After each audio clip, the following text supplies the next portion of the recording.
வணக்கம் உறவுகளே, இது நங்கரம். தாவேகா தலைவர் திமுகவை ஒரு தீய சக்தி அப்படின்னு சொல்லியிருக்காரு. என்ன சொல்கிறதுன்னு தெரியல. அதுக்கு பதில் சொல்லுவோம். கொஞ்சம் பெரிய பதிலாக இருக்கும், கொஞ்சம் கவனமாக கேளுங்க. தீய சக்தி, தமிழகத்தின் தீய சக்தி, தமிழ்நாட்டினுடைய தீய சக்தி திமுக என்னென்ன செஞ்சுருக்குன்னு பார்ப்போம். முதல் 1957 தேர்தலில் நின்ன கலைஞர். அதுக்கப்புறம் தொடர்ந்து 13 தடவை இவன் வெட்டி பேச்சு, வாய் பேச்செல்லாம் பேசலை, 13 தடவை அடித்து நொறுக்கியிருக்காரு. சாகிற வரைக்கும் அவர் எம்எல்ஏ தான். 1957 தொடங்கி முதல் தேர்தலில் போட்டிக்கிட்டு அன்னையிலேருந்து இன்றைக்கி வரைக்கும் 5 முறை முதலமைச்சராக இருந்திருக்காரு. 1967 1967 ஆட்சிக்கு வந்ததுலேருந்து 1969 பேரறிஞர் இறந்ததுக்கப்புறம் திமுக தலைவர் கருணாநிதி பொறுப்பேற்றிருக்காரு. அதுலேருந்து 5 முறை முதலமைச்சராக இருக்கார். அதாவது கொஞ்சம் குறுகிய நாட்கள்லேயே சட்டங்கள் நிறைய ஒரு ஒரு மாறுதலை உண்டு பண்ண ஆரம்பிச்சிருச்சு அந்த தீய சக்தி. திமுகங்கிற தீய சக்தி என்னென்ன பண்ணியிருக்கு அப்படின்னா, மனிதன் இழுக்கிற அந்த கைரிக்ஷா கையில் இழுத்து விட்டு ஓடுவாங்க பார்த்தீங்களா, மனுஷனை இழுக்கணுங்கடா, அப்படியானா அவன் உயர்வு அவன் தாழ்வு அப்படின்னு அந்த இதை உடச்சி சைக்கிள் ரிக்ஷாவில் மிதிச்சுக்கிட்டு போனோம். இழுத்துக்கிட்டு காலில் ஓடுறதுக்கு பதிலாக மிதிச்சுக்கிட்டு போங்க, தொழிலாக பண்ணுங்க அப்படின்னு சொல்லிட்டு அடிமையாக இருந்த வேலையை தொழிலாக பண்ண சொல்லி அவர் அதை இது பண்ணார். போக்குவரத்து கழகம் ஆசியாவிலே ஃபஸ்ட்டு இங்கே தான். இவர் செஞ்சது போகிற ஆசியாவிலே ஃபஸ்ட்டு. வேறு எந்த மாநில முதல்வர்களும் இதை பற்றி சிந்திக்க முடியலை. காவல்துறைக்கு ஆணையம் அமைச்சிருக்காரு. அனைத்து சாதியிலும் அர்ச்சனகாரம் சட்டம் போட்டிருக்காரு. அரசு விழாக்களில், பள்ளிக்கூடங்களில், ஸ்கூலுங்களில் மனோன்மணியம் அப்படிங்கிற காவியத்திலிருந்து சுந்தரம் பிள்ளை, அவரை தான் மனோன்மணியம் சுந்தரனார் அப்படிங்கிறோம். ஆக்சுவலாக மனோன்மணியங்கிறது ஒரு காவியம். அந்த காவியத்திலிருந்து சுந்தரம் பிள்ளை அப்படிங்கிற சுந்தரம் அப்படிங்கிறவர் அந்த பாடலில் எழுதினார். அதனால் நீராறும் கடலொடுத்த நிலமடந்தை தெளிலொழுகும் எழுதினார். அதையும் எதிரிகளுடைய மனசு புண்படக்கூடாதுன்னு என்ன பண்ணியிருக்காரு அப்படின்னா, ஆரியம்போர் வழக்கு அழிந்து ஒளிந்த அந்த வார்த்தையை எடுத்துட்டு தான் தமிழ் தாய் வாழ்த்து பாடலை எழுதியிருக்காரு. இந்த அடிப்படை நாகரிகம் கூட ஆரிய கூட்டத்துக்கு தெரியாது. வந்தேரிகளான ஆரிய கூட்டத்திற்கு இதெல்லாம் தெரியாது. எப்படியாப்பட்ட வரி தெரியுமா அது? ஆரியம் போல் வழக்கொழிந்து அழிந்த மொழி, வழக்கிலே இல்லாமல் அழிஞ்சு போன மொழி அப்படிங்கிறார்.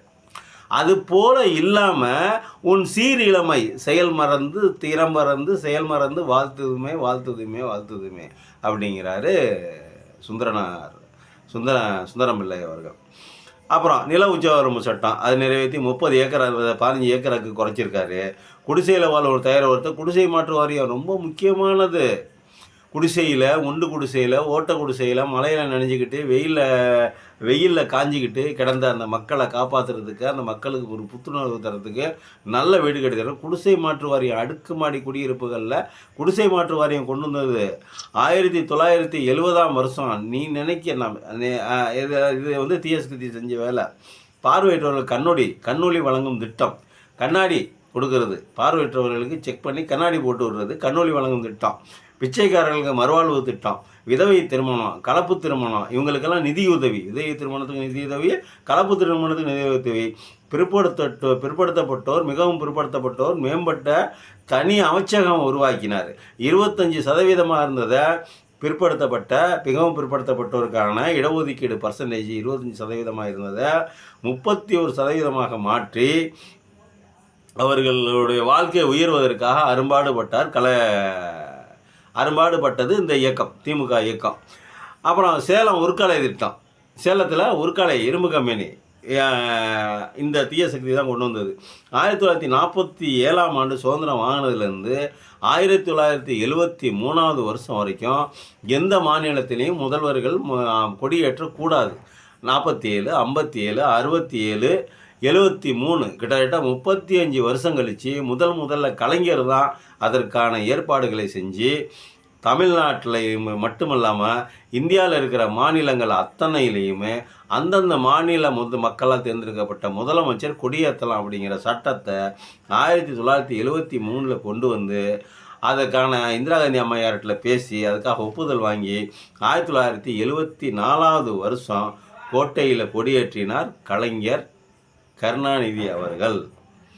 இந்தியா முழுமைக்கும் அந்த பெருமையை பெற்றுக் கொடுத்தவர் டாக்டர் கலைஞர் அவர்கள்.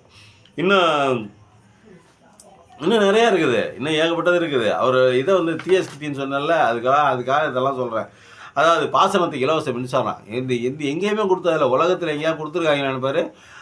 விவசாயிகளுக்கு, ஏழை விவசாயிகளுக்கு கரண்டு வச்சு அவங்களால மின்சாரம் பாய்ச்ச முடியாதுங்கிறதுனால பாசனத்துக்கு இலவச மின்சாரம் இன்ன வரைக்கும் இருக்குது. இலவச மின்சாரம் பாசனத்துக்கு இப்போயும் ஒன்றிய அரசு கட் பண்ண சொல்கிறாங்க. கட் பண்ண முடியாதுன்னு சொல்லிட்டு ஒத்த காலம் நிற்கிறார். அது ஒன்று. இன்னொரு விஷயம் அதிலேயே சொல்ல மறந்துடுவேன், அப்புறமா இப்போ சொல்லிடுறேன். இந்த உதயநிதி இடத்துல எடப்பாடி கைது போட்டு கொடுத்தாரு பார்த்தியா, அந்த இடம் அதுக்குனால இருந்து 2 தடவை கரண்ட் பில் ஏறி இருக்குது. உதயநிதி இடத்துல கரண்ட் பில்லு உதயநிதி இடத்துல இவர் எடப்பாடி கையெழுத்து ஒப்புதல் கொடுத்ததுனால, பார்லிமெண்ட்டில் ஒப்புதல் கொடுத்ததுனால அவன் தனியாருக்கு மாற்ற சொல்லி டார்ச்சர் பண்ணிகிட்டு இருக்கான். இதெல்லாம் அந்த தாவேகா தலைவர் தூய சக்தி தலைவருக்கு தெரியுமா என்னன்னு தெரியல. அதெல்லாம் தெரிஞ்சுக்கணும். 69% இடஒதுக்கீடு, 69% இடஒதுக்கீடு. இந்து பெண்களுக்கு சொத்துல சம உரிமை, அரசு பணியில் பெண்களுக்கு 30% இடஒதுக்கீடு, ஏழை பெண்களுக்கு திருமண நிதியுதவி திட்டம். இதெல்லாம் ஆசியாவிலேயே, உலகத்தில் வேறு எங்கேயுமே பண்ணியிருக்க மாட்டாங்க. ஆசியாவிலே என்ன உலகத்தில் வேறு எங்கேயாவது பண்ணியிருப்பாங்களா அப்படின்னா சந்தேகம்தான். இதெல்லாம் மக்களை தரம் உயர்த்துவதற்கான படிக்கட்டுகள் இதெல்லாம். அதாவது மெட்ராஸ் அப்படிங்கிற பேரை சென்னையாக மாற்றியது. உழவர் சந்தை திட்டம், உழவர்களே அவர்களோட விளைவித்த பொருட்களை கொண்டு போய் உழவர் சந்தையில் கொண்டு போய் விற்கிறதுக்காக உழவர் சந்தை திட்டம். சாதி மத பேதம் இது சாதியால் பிரிக்கிற கூட்டமே மதத்தால் பிரிக்கிற கூட்டமே. நீங்கள் ஒன்று தெரிஞ்சுக்கோங்க, சாதி மத பேதம் அனைத்து மக்களையும், அனைத்து வகுப்பு சமய மக்களையும் ஒன்றாக இணைத்து சமத்துவபுரம் அப்படிங்கிற மிகப்பெரிய திட்டங்களை 100 இடங்களில் கொண்டு வந்தார். 100 இடங்களை கொண்டு வந்திருக்காரு டாக்டர் கலைஞர். அப்புறம் கிராமப்புறங்களில் மினி பஸ் இருக்குது பார்த்தியா, மினி பஸ்ஸு இன்றைக்கி சந்து பொந்து இண்டு இடுக்கு எல்லாத்துலேயும் மினி பஸ் ஓடுது. இந்தியாவிலேயே போக்குவரத்து வசதி தமிழ்நாடு மாதிரி வேறு எங்கேயுமே இல்லை தெரியுமா? அது தெரியுமா? தாவேகா தலைவர் அவர்கள் தாவேகா தலைவர் தூய சக்தி அவர்களுக்கு இது தெரியுமான்னு தெரியல. இந்தியாவிலேயே போக்குவரத்து வசதி கொண்ட மிக முக்கியமான முதல் மாநிலம் தமிழ்நாடு மட்டும்தான். அது முதல்ல தெரிஞ்சுக்கணும். தாவேகா தலைவர் தூய சக்தி விஜய் அவர்களே தெரிஞ்சுக்குங்க. இலவச பஸ் பாஸ் திட்டம் அது தெரியுமா? குழந்தைங்க பஸ் ஏறி போய் படிக்க வேணும் அப்படிங்கிறதுக்காக வேண்டி முதல்ல இலவச பஸ் பாஸ் திட்டம் கொடுக்கப்பட்டது. அந்த பாஸ் இருந்தால் போதும், காலையில் எழுந்துச்சி அம்மாட்ட 2 ரூபா கொடு 1 ரூபா கொடுன்னு வாங்க வேண்டியதில்லை. பஸ் ஏறி பாஸ் இருந்தால் போதும், பஸ் ஏறி போய்கிட்டே இருக்கலாம். இப்போல்லாம் வந்து ஸ்கூல் யூனிஃபார்ம் போட்டாவே யார்ட்டையும் பாஸ் கேட்குறதில்ல, விட்டுறாங்க. எனக்கு தெரிஞ்சு நான் ரொம்ப நாள் ரொம்ப பஸ்ஸில் போகிறதில்ல. பாஸ் இருக்காப்பா, பாஸை கேட்டால் இருக்குண்ணே அப்படின்னா முடிஞ்சு போச்சு, அவ்வளோதான். அப்புறம் 96 தமிழ் ஆட்சி மொழி மற்றும் தமிழ் மொழி ஆட்சி மற்றும் பண்பாட்டுத்துறை உருவாக்கப்பட்டு அதற்காக கடுமையாக செயல்பட்டு வருகிறது. அம்பேத்கர் பெயரில், டாக்டர் அம்பேத்கர் பெயரில் கல்வி தலைவர்னு சொல்லிட்டு தெரிகிற பார்த்தியா, அந்த அம்பேத்கர் பெயரில் சட்ட பல்கலைக்கழகம் அமைய 1996 சட்டம் இயற்றி இந்தியாவிலேயே முதல் முறையாக சட்ட பல்கலைக்கழகம் தொடங்கப்பட்டது டாக்டர் அம்பேத்கர் பெயரில். இதெல்லாம் வந்து படித்து பார்க்கணும். படித்து பார்த்துட்டு அதுக்கப்புறம் யார் தீய சக்திங்கிறத சொல்லணும். உயர்கல்வியில் இந்த ரேகிங் பண்ணுவாங்க தெரியுங்களா, காலேஜில் ஸ்கூல்லே போனால் பண்ண வச்சுட்டாங்க. அவர்களை ஒடுக்குவதற்கு தனி சட்டம் இயற்றினார் கலைஞர். 1997 நினைக்கிறேன், அது மாதிரி சட்டம் இயற்றினார். இந்த மாதிரி நிறைய விஷயங்கள் செஞ்சுருக்காரு. அரிசி ரூ. 2 அரிசி விவசாயிகள் வாங்கின கிட்டத்தட்ட 22,40,000க்கு மதியமாக 41,000 சொச்சம் விவசாயிகள் வாங்கிய கடன் 7,000 கோடியை தள்ளுபடி செஞ்சார். சத்துணவு திட்டத்தில் வாரம் 2 முறை முட்டை, ரேஷன் கார்டுதாரர்களுக்கு வண்ண தொலைக்காட்சி பெட்டி, இன்னும் ஏராளம் ஏராளம் ஏராளம். இப்போ சொல்லிக்கிட்டே இருக்கலாம். இலவச கேஸு அடுப்பு மற்றும் சிலிண்டரு, ஒரு சிலிண்டரு குடும்பங்களுக்கு ஒவ்வொரு குடும்பத்துக்கும். காமராஜர் பிறந்த நாளில் கல்வி வளர்ச்சி நாளாக கொண்டாடினார். எப்படி? காமராஜர் பிறந்த நாளை கல்வி வளர்ச்சி நாளாக அறிவித்தவர் டாக்டர் கலைஞர். தீய சக்தி. அனைத்து சாதியினர் அர்ச்சகர், அது 2வது தடவையும் வந்துருச்சு. ஸ்டாலின் வந்ததுக்கப்புறம் அது போட்டாங்க. அதுக்கப்புறம் பார்த்திங்கன்னா தமிழை செம்மொழியாக்கி மத்திய அரசு பார்லிமெண்ட்லேயே மத்திய அரசையே அறிவிக்க வச்சார், தமிழ் ஒரு செம்மொழி என்று. சமஸ்கிருதத்துக்கு அவங்க அது தேவையில்லாத, நம்ம ஏன் அதை பேசுவாங்க இப்போ, அது தேவையில்லாத விஷயம். அப்புறம் வந்து பார்த்திங்கனாக்கா செம்மொழி பூங்கா அமைச்சது. அப்புறம் வந்து 1வது முதல் 10வது வரை கட்டாய தமிழ் சொல்லிக் கொடுக்கணும் அப்படி. அப்புறம் 2009 வந்து அருந்ததியினருக்கு வந்து அருந்ததிய இன மக்களுக்கு வந்து தனி இடஒதுக்கீடு கொடுத்தது. இந்த மாதிரி இன்னும் நிறைய ஏகப்பட்டது சொல்லிக்கிட்டே போகலாம். இதெல்லாம் வந்து தீய சக்தி செஞ்ச வேலை. இப்போ இன்னொரு திமுகவனுடைய லேட்டஸ்ட் தீய சக்தி என்னென்ன வந்துருக்கு தெரியுமா? மக்களை தேடி மருத்துவம், வீடு தேடி ரேஷன் பொருள், நான் முதல்வன் திட்டம், தமிழ் பெண்கள் திட்டம், இன்னும் ஏகப்பட்ட விஷயங்கள். மக்களை பற்றி சிந்திக்கக்கூடிய தீய சக்தி தான் இதெல்லாம் செஞ்சிச்சு. ஆனால் நம்ம தூய சக்தி என்ன பண்ணியிருக்கீங்க அப்படின்னு நம்ம பார்ப்போமா? தூய சக்தி எல்லா இடங்கள்லையும் கூட்டம் போட்டு அத்தனை இடத்துலையும் யாராவது ஒருத்தரை கொண்டுருக்கீங்க. காஞ்சிபுரத்தை தவிர முடிஞ்சு போச்சு. ஷூட்டிங் எடுக்கிறங்கிற பேரில் மக்களை ஒன்றா கொண்டாந்து அந்த படத்தில் அந்த காட்சியை காமிக்கணும், அந்த காட்சியை வைக்கணும் அப்படிங்கிறதுக்காக வேண்டி ஒரு காரணம். 2வது காரணம், நம்ம கூடுற கூட்டத்தில் மற்ற எல்லாத்தையும் விட நமக்கு அதிகமான கூட்டம் கூடணும் அப்படிங்கிற வெறியில் லைட்டை போட்டு ஆஃப் பண்ணுறது, சொன்ன நேரத்துக்கு வராமல் தாமதமாக வர்றது, வெளியிலேருந்து ரோட் ஷோங்கிற பேரில் ரோட் ஷோ வரும்போதே 4,000 பேர் 5,000 பேர்த்த கூட்டிகிட்டு வர்றது. இப்படி கூட்டிகிட்டு வந்து கடைசியில் என்ன நடந்துச்சு?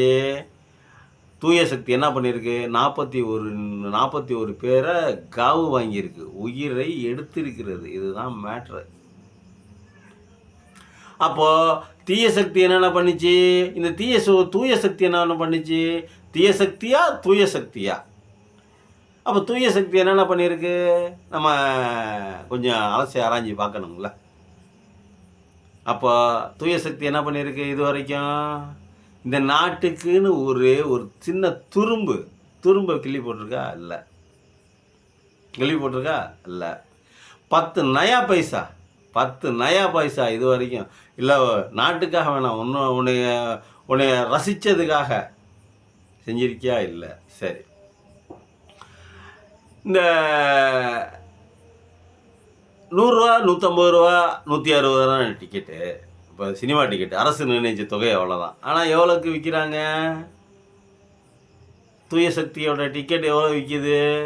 500, 1000, 2000, 3000 ரூபா கொடுத்து கூட படத்தை பார்க்குறதுக்கு ரெடியாக இருக்காங்க. கூமுட்ட மக்கள் ரெடியாக இருக்காங்க. 3000 ரூபா வரைக்கும். ஒரு 25 வயசு 30 வயசை தாண்டினா தான் அரசியல்லாம் என்ன, அதனால் என்ன புண்ணியம்? அரசியலை நம்மளை எப்படி வாழ வைக்கிறதா, சாவடிக்கிறதா? 2க்கும் அதுதான், அரசியல் தானே காரணம். இப்படிங்கிற உண்மையெல்லாம் 30 வருஷத்துக்கு அப்புறம் தான் தெரியும், 30 வயசுக்கு அப்புறம் தான் தெரியும். அது வரைக்கும் தெரியாது. ஏன்னா இப்போ நம்ம வாங்கினோம்ல டிக்கெட்டுக்கு பணம் வாங்கி 250 கோடிங்கிறோம், 150 கோடிங்கிறோம், 50 கோடிங்கிறோம், 200 கோடிங்கிறோம், எல்லாம் வாங்குறோம்ல. அந்த பணம்லாம் நியாயமாக டிக்கெட்டு விற்று வந்த பணம் தானா? அதெல்லாம் வந்து கரெக்டாக டிக்கெட்டு கரெக்டாக 80 ரூபாய்க்கு, 60 ரூபாய்க்கு, 100 ரூபாய்க்கு அந்த மாதிரி விற்று வந்த பணம் தான். இல்லை, எக்ஸ்ட்ரா எதுவும் விற்கலை. அது ஒன்று. 2வது, நெய்வேலியில் ஷூட்டிங்கில் இருக்கும்போது நம்ம இன்கம் டேக்ஸ்காரங்க வந்து ரைடு பண்ணி பிரச்சனையை உண்டு பண்ணிட்டாங்கன்னு சொன்னாங்கல்ல. அது எதுக்கு வர்றாங்க? கரெக்டாக கட்டியிருந்தால் அங்கே பேப்பர் அந்த இன்கம் டேக்ஸ் ஆஃபீஸில் இருந்துச்சுன்னா அதுக்கு எதுக்கு வர்றாங்க? அப்போ வந்து நம்ம சரியாக கணக்கு காட்டலை, அதானே? அப்போ நம்ம ஊழல் பண்ணியிருக்கோம். அப்போ அரசாங்கத்துக்கு போக வேண்டிய பணத்தை நம்ம திருடி இருக்கிறோம். தூய சக்தி திருடி இருக்குது, அப்படி தானே? அப்படி தானே தூய சக்தி திருடி இருக்குது, அப்படி தானே? அப்படி இருக்கவும் தானே சரியாக வரி டாக்ஸ் கட்டாதனால தானே அவன் ரைடுக்கு வர்றான். அப்போ தூய சக்தி திருடி இருக்குது, அவ்வளோதானே? அதுதானே கரெக்டு. அப்போ ரைடு. அப்போ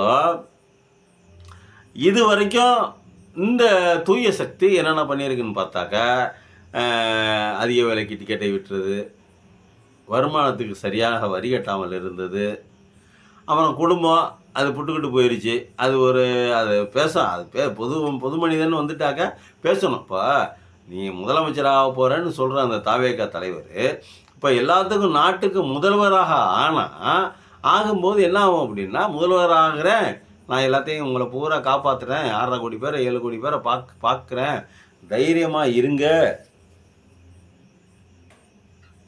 வெற்றி நம் பக்கம், ஜெயம் அப்படின்னு சொல்கிற ஆள் பொதுதளத்துக்கு வரும்போது குடும்பத்தையும் சேர்த்து இழுக்க தானே செய்வாங்க.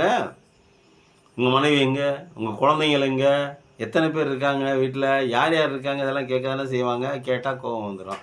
தனி மனிதனுடைய இதில் சுதந்திரத்தில் தனி மனிதன் இல்லை, 8 கோடி பேர்த்த கண்ட்ரோல் பண்ணக்கூடிய ஒரு ஆளுக்கு குடும்பம் கரெக்டாக இருக்கணும்ல. 8 கோடி குடும்பத்தையும் அத்து விட முடியுமா? 8 கோடி குடும்பத்தையும் டைவர்ஸ் பண்ண சொல்ல முடியுமா? தலைவன் எவ்வளி அப்படி தானே தொண்டணும். அப்போ 8 கோடி பேர்த்த வழி நடத்தக்கூடிய தலைவன் கிட்டத்தட்ட 3.5 கோடி வீடுகள் இருக்கக்கூடிய அந்த நாட்டை வழி நடத்தக்கூடிய தலைவர் எப்படி இருக்கணுங்கிறது நம்ம வந்து ஒரு அவுட்லைன் வரணும்ல. அதெல்லாம் நம்ம பேசி தானே ஆகணும். எப்படி? அப்போது அந்த தூய சக்தி பண்ணின வேலைகள்லாம் பார்த்தீங்கன்னாக்கா அப்படியே வரிசையாக இப்போ இந்த அரசியலுக்கு வரல, இன்னும் ஒரு கவுன்சிலு கூட இல்லை, எதுலேயுமே நின்று ஜெயிக்கலை அவர். ஆனால் தூய சக்தி பண்ண வேலைகள்லாம் இவ்வளவு. டிக்கெட்டை முன்னுக்கு முரணாக விற்றது, குடும்பத்தை சரியாமல் கவனிக்காமல் இருக்கிறது, தனி விலை இப்போ ஏரோப்ளேனில் யாரையாவது கூட்டிகிட்டு வெளிநாடு போகிறது, வெளியூருக்கு போகிறது,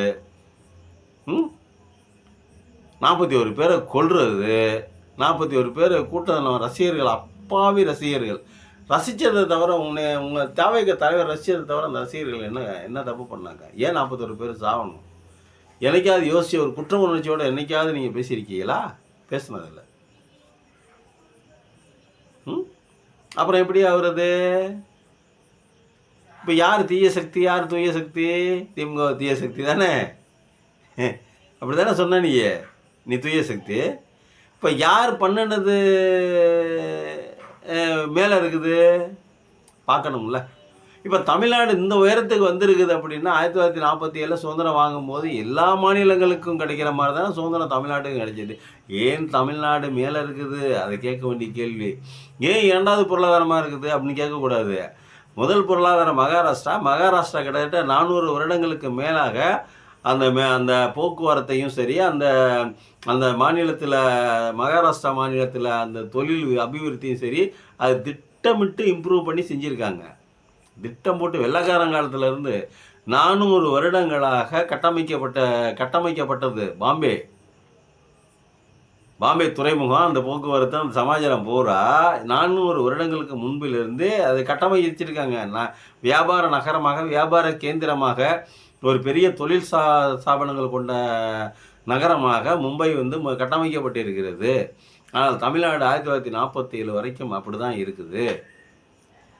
எல்லா மாநிலங்களையும் மாதிரி தான் இருந்துச்சு. 1947க்கு அப்புறம் தான் அதனுடைய அபூர்வ அசாத்திய வளர்ச்சியை எட்டி பிடிச்சிருக்குது. நோபல் பரிசு பெற்ற அமர்த்தியா சென் பொருளாதார நிபுணர் என்ன சொல்கிறாங்க அப்படின்னா, இந்தியாவை தனிநாடு ஆக்கிட்டோம் அப்படின்னா அது வல்லரசு நாடுகளில் ஒன்றாக இருந்திருக்கும் அப்படின்னு சொல்லுது. இந்தியாவுடைய ஜிடிபியில் 10% கையில் வச்சுருக்குது. தமிழ்நாட்டோட ஜிடிபி இல்லைன்னா இந்தியாவுடைய ஜிடிபி கொலாப்ஸ் ஆயிரும் அப்படின்னு சொல்லுது. எக்ஸ்போர்ட்டில் இருந்தால் சரி, கல்வியிலையும் சரி, எல்லாத்துலேயும் சரி ஃபஸ்ட்டில் தான் இருக்குது. இது வந்து திமுக சொல்கிறதில்ல, அழிவு சக்தி சொல்கிறதில்ல, தமிழ்நாடு சொல்கிறதில்ல, தமிழ்நாடு கவர்மெண்ட் சொல்கிறதில்ல, நேஷனல் புள்ளி விவரம், மத்திய புள்ளி விவரம் சொல்லியிருக்குது, மத்திய புள்ளி விவரங்கள் சொல்லியிருக்குது. அதனால் வாயை கொஞ்சம் அடக்கி பேசுகிறது நல்லது. இதெல்லாம் வந்து தலைமைக்கு கட்டுப்பட்டு பேசக்கூடாது அப்படின்னு சொல்லிட்டு நிறைய வந்து அட்வைஸ் பண்ணி அது மூலமாக எல்லாருமே கொஞ்சம் அடக்கி வசிக்கிறாங்க. எல்லாருமே திமுக தொண்டர்கள் பூராவுமே அடக்கி தான் வசிக்கிறாங்க. அது ஒன்றும் பிரச்சனை இல்லை. நமக்கு வாயடக்கம் ரொம்ப யாகாவாராயினும் நாகாக்கா காவாக்கால் சோகாப்பா சொல்லியிருக்கப்பட்டு மக்களை சந்திக்க போனால் மூடிட்டு போனோமா, மக்களை சந்திச்சோமா, மக்களை பற்றி பேசணுமா, மக்களுடைய வளர்ச்சியை பற்றி பேசணுமா அப்படின்னு சொல்லிட்டு வந்துடணும். மூடிட்டு வந்துடணும். எப்படி மூடிக்கிட்டு போகிறோமோ அதே மாதிரி மூடிக்கிட்டு வந்துடணும். அதை விட்டு சம்மந்தமே இல்லாமல் அந்த இடத்துல போய் பேசுகிறதுங்கிறது தப்பாக அடுத்தவர்களை, அதுவும் உலகத் தலைவர்களில் ஒருவராக இருக்கக்கூடிய கலைஞரையோ இல்லை திமுகவையோ தீய சக்தின்னு சொல்கிறது அராஜகம், அட்டுழியம், அநியாயம். இதற்கு சரியான பாடம் கற்பிப்பார்கள். தேர்தல் காலம் சொல்ல மக்கள் பார்த்துக்கிட்டு தானே இருக்காங்க. அப்புறம் இன்னொரு கோரிக்கை, இந்த கலைஞர் செஞ்ச சாதனையெல்லாம் இப்போ நான் எழுதி வச்சுருக்கிறது இது வந்து நிறைய பேர் சொல்லிட்டாங்க. இதெல்லாம் வந்து இது எங்கேயும் இல்லைங்க, விக்கிபீடியாவில் இருக்குது. கூகுளில் அடிச்சிங்கன்னா கூகுள் நீட்டாக பிடிஎஃபாக குரோமானிக்காக எடுத்து படித்து பாருங்கள். தயவு செஞ்சு அனைத்து படித்தவர்களும் அனைத்து தமிழர்களும் இந்த கலைஞரினுடைய சாதனைகள் அப்படிங்கிறத தயவு செஞ்சு படிங்க. படித்தாதான் இந்த உலகத்தில் இவர் மாதிரி சாதனைகள் செஞ்ச வேறு ஏதாவது ஒரு மாநில தலைவரோ இல்லை ஒரு நாட்டினுடைய தலைவரோ இருக்காங்களா அப்படின்னு யோசித்து பார்ப்பீங்க. நன்றி, வணக்கம்.